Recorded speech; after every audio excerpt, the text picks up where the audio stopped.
আজকের ভ্রমণ পুণ্যতীর্থ ভারত গ্রন্থ থেকে।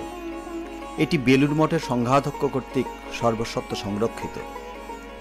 রচনা রামকৃষ্ণ সংঘের প্রয়াত সন্ন্যাসী স্বামী দিব্যাত্মানন্দজি মহারাজ। গ্রন্থ পাঠে শ্রী দেবজিৎ বর্মন। ভগবত পথের পথিকদের কাছে ভারতের হিন্দু তীর্থস্থানগুলির আকর্ষণ প্রবল ও চিরন্তন।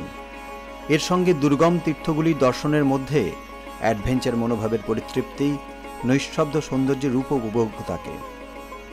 দিব্যাত্মানন্দজির বিবরণে সব দৃষ্টিভঙ্গিরই ছোঁয়া রয়েছে, তবু প্রধানভাবে ফুটে উঠেছে জ্ঞান অনুসন্ধিৎসু এক ভক্ত সন্ন্যাসীর পর্যবেক্ষণ। 1348 বঙ্গাব্দে তিনি ভারতের তীর্থাদি ভ্রমণ করেছিলেন। লিপিবদ্ধাকারী পুস্তক প্রকাশিত হয় 1370 বঙ্গাব্দে। তাই বর্তমানে স্থানগুলির রূপের বা ভাবের পরিবর্তন হয়েছে। এই পরিবর্তন মহাকালের প্রতি পদক্ষেপেই ঘটছে। নিত্য পরিবর্তন আছে বলেই এই সংসার জগৎ নামে অভিহিত। এই পরিবর্তনের কথা স্মরণ করলে বর্তমান ভ্রমণকারীর কোনো অসঙ্গতি দৃষ্টিগোচর হবে না। আপনারা শুনছেন দেবভূমি ভারত, ভারতবর্ষের অনন্য কথা।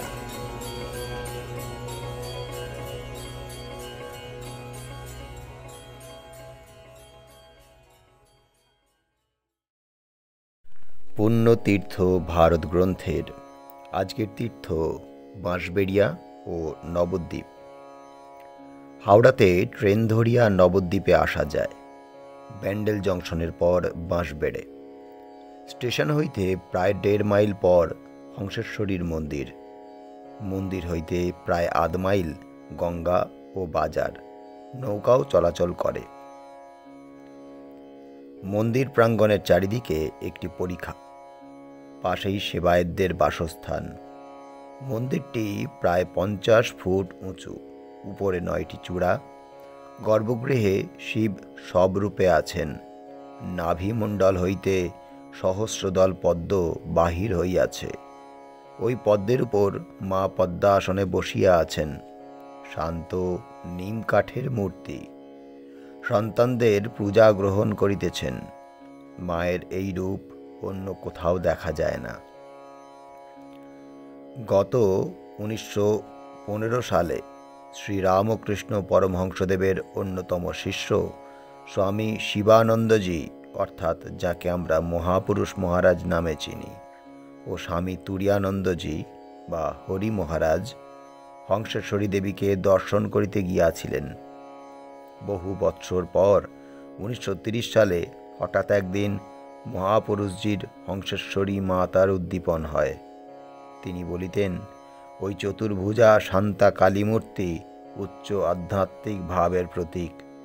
সবাকার শিবের নাভি কমল হইতে উত্থিত সহস্রদল পদ্মের উপর আসীনা। লিঙ্গ গুহ্য নাভিতে যতদিন মন থাকে ততদিন ধর্মরাজ্যের সূক্ষ্ম তত্ত্ব ধারণা হয় না। নাভি চক্রের উপরে মন গেলে তখনই প্রকৃত ধর্মানুভূতির আরম্ভ।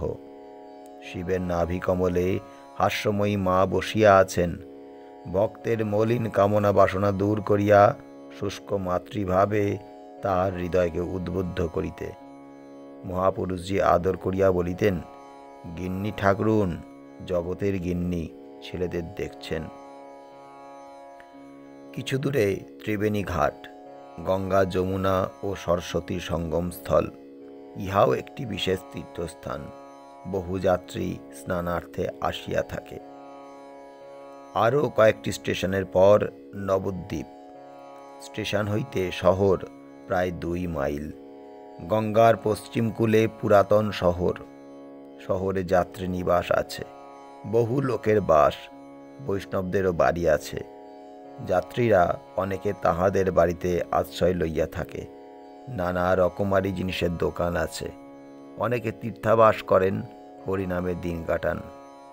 সোনার গৌরাঙ্গ, গৌর নিতাই, গৌরাঙ্গ ও বিষ্ণুপ্রিয়া ও অন্যান্য মন্দির সব দর্শন করিলাম। তবে দর্শনই দিলে দর্শন পাওয়া যায়। এখানে সংস্কৃত শাস্ত্রের বিশেষজ্ঞদের বাসস্থান। ভারতের মধ্যে এই স্থান সংস্কৃত চর্চার জন্য প্রসিদ্ধ। নানা দেশ হইতে পণ্ডিতগণ আসেন সংস্কৃত শাস্ত্র অধ্যাপন ও অধ্যয়ন করিতে। গঙ্গার পূর্বকূলে নবদ্বীপ ঘাট রেল স্টেশন। নৌকায় গঙ্গা পার হইয়া ট্রেনে কৃষ্ণনগর যাওয়া যায়। নবদ্বীপ বাংলাদেশের নদিয়া জেলার একটি বিশেষ স্থান। মহাপ্রভু চৈতন্যদেব জন্মগ্রহণ করেন।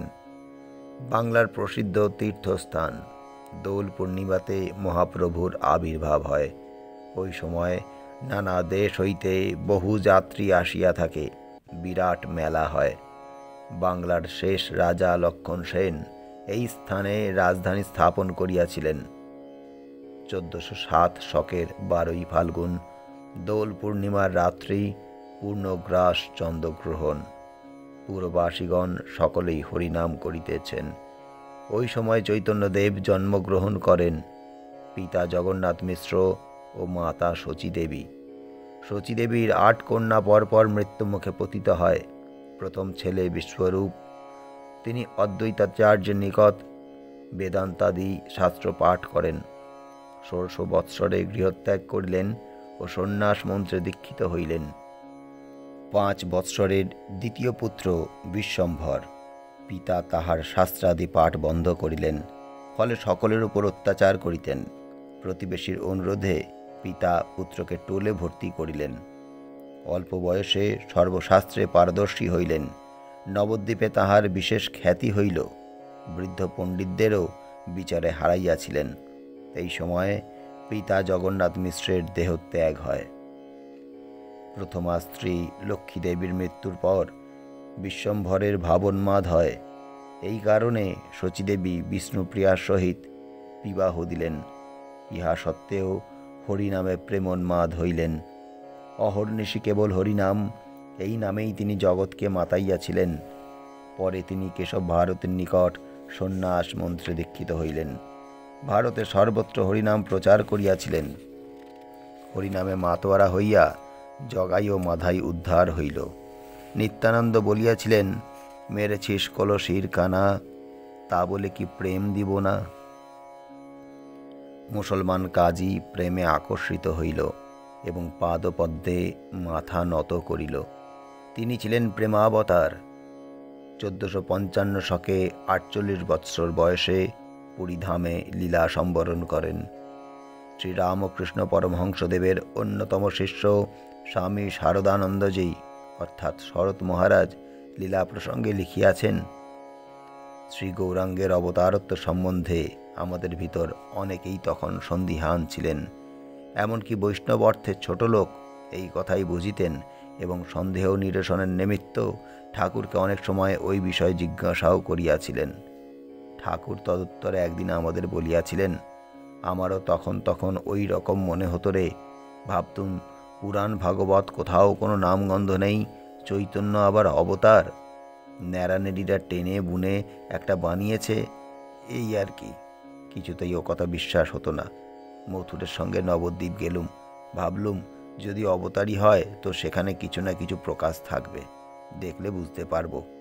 একটু প্রকাশ অর্থাৎ দেবভাবের প্রকাশ দেখবার জন্য এখানে ওখানে বড় গোসাইয়ের বাড়ি ছোট গোসাইয়ের বাড়ি ঘুরে ঘুরে ঠাকুর দেখে বেড়ালুম, কোথাও কিছু দেখতে পেলাম না। সব জায়গাতেই এক এক কাঠের মুরদ হাত তুলে খাড়া রয়েছে দেখলাম। দেখে প্রাণটা খারাপ হয়ে গেল। ভাবলুম কেনই বা এখানে এলুম। তারপর ফিরে আসবো বলে নৌকায় উঠছি, এমন সময় দেখতে পেলুম অদ্ভুত দর্শন। দুটি সুন্দর ছেলে, এমন রূপ কখনো দেখিনি। তপ্ত কাঞ্চনের মতো রং, কিশোর বয়স, মাথায় একটা করে জ্যোতির্মণ্ডল, হাত তুলে আমার দিকে চেয়ে হাসতে হাসতে আকাশপথ দিয়ে ছুটে আসছে। অমনি ওই এলো রে বলে চেঁচিয়ে উঠলুম।